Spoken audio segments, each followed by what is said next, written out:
So my name is Andrew. I'm with Everlance. I am the customer success manager for the Acosta Group.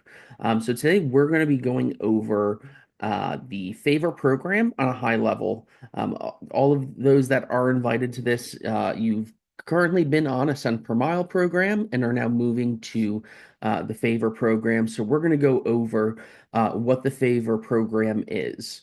Please, throughout the session, if you do have questions, use the Q&A. I have a few colleagues here joining that will be able to answer questions real time. We want to make sure that this session is as helpful for you and informative as possible. So please fire away, and we'll get started. So just kind of what I just went over. We're going to go over the favor program, how you'll get paid, some details around that. And I know that a lot of you already know how Everlance works, so that'll be the easy part. So what is favor? So favor is an IRS recommended vehicle reimbursement program designed to compensate for the cost of owning and operating a personal vehicle for work. And this program is personalized for each employee. And what this comprises of, and really the difference is previously on the cent per mile program, you all have been receiving a variable reimbursement, X amount of cents per mile. And on favor, you do still get that. You're reimbursed in terms of your mileage, but you also are getting a fixed allowance. Now, these two different kind of payments that equal your total monthly reimbursement are calculated from your local costs, and this is why it is personalized. So for that fixed allowance, that's taking into account your insurance costs locally, license fees locally, taxes locally, and depreciation. The variable part of your payment, that is still looking at the gas, oil, maintenance, and tires. So really the cost of maintaining that vehicle. And so looking at the factors on how your reimbursement rates are developed using the favor methodology. So we do take that, like I said, that residential location. We're using your state and zip code, so we're very specific to each individual.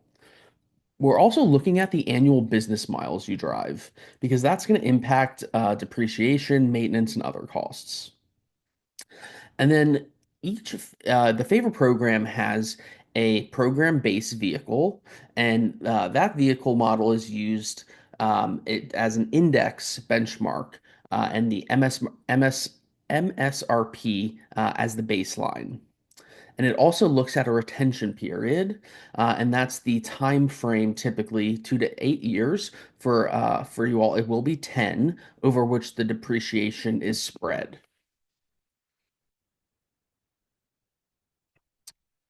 Reimbursement rate examples. So uh, once you're on your program, so you will start seeing this 2-1 in your reports. You'll see that variable rate change, but then you'll also see your fixed amount. So that fixed amount is going to be a fixed payment that you get every month. And that variable rate is going to be very similar to what you've been receiving with that cent per mile in terms of how it's calculated. It's going to take that rate, it's going to multiply it by the mileage you do monthly or bi-weekly in your case, since we have two reports a month, and it's going to total that reimbursement. So just for an example's sake here, 1,000 miles in a month at 19 cents per mile, that is a $190 variable payment on top of your fixed payment.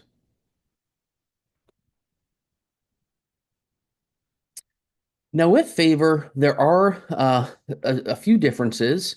One of them is that we're looking at compliance, and this is going to be kind of twofold compliance. We're going to have driver compliance, which is looking at driver's license and auto insurance. And so essentially, what will happen on 2-1 is you'll now have a section in your app, in your settings, and you will be prompted to update your compliance. What that will be is you'll go through a quick module on the Everlance app or the dashboard if you choose to use that route, and you'll upload a photo of your license, a valid license, and a copy of your car insurance policy. Now, every time that policy renews, you will be prompted to re-upload that policy, and this is ensuring that you do have insurance coverage and that you have a valid driver's license. This is a requirement of favor, and you should have those things anyway. Then we'll also look at vehicle compliance, and this looks at your personal vehicle details. And as I said a slide or two ago, that there is a program vehicle. So that program vehicle is going to be a 2025 vehicle, and you'll get the details when your program updates.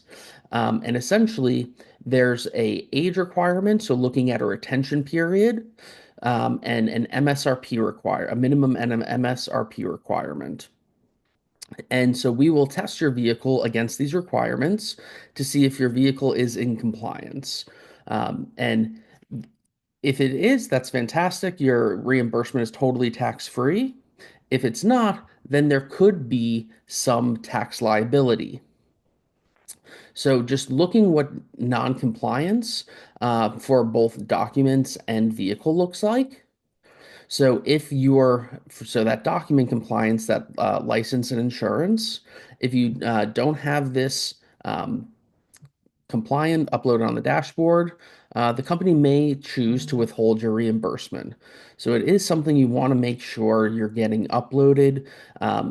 Acosta has said until March 3rd is essentially going to be a grace period. So please, between February 1st and March 3rd, get those documents uploaded. It does not take long at all and should be a very straightforward process. If you have any questions, just reach out to us. For vehicle noncompliance, your rates will not change, and you're not going to have anything withheld. However, a portion of your reimbursement may become taxable based on the results of the tax calculation test. I will say this is going to be maybe just a lot of information at once. So please keep in mind that on our help center, we do have a really detailed breakdown of this information as well. But let's look at an example.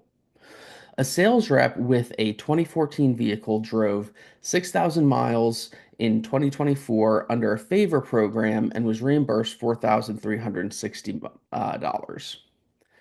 To be in vehicle compliance, the favor program requirements were a model year vehicle of 2017 or newer, and the sales rep is a non-compliant with the vehicle age, making their mileage reimbursement subject to the tax calculation test.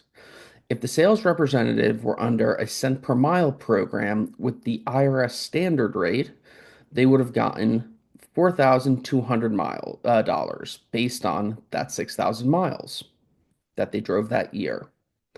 Um, Now, what they received was $4,360 minus what they would have received with the IRS rate.